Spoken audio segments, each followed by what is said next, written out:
Hello, welcome, what's up guys, I am Mariowit, and in this tutorial I will show you how to add business email to your YouTube channel.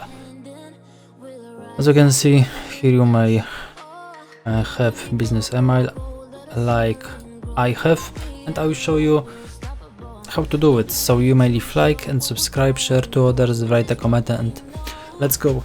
So what you need to do is click on YouTube, your channel, and next on customize channel here. And now on basic info, now you need scroll down, and here is contact info. Let people know how to contact you with business inquiries. The email address that you enter may appear in the about section of your channel and be visible to viewers.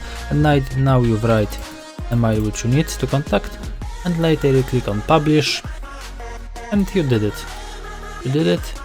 And later you need to wait a few minutes, I think maximum a few hours, but suddenly a few minutes you may click refresh and you will have email address. Okay, so that's all in this tutorial. Thanks for watching. I hope that I help you. You may leave like, subscribe, share to others. Bye bye. See you next time.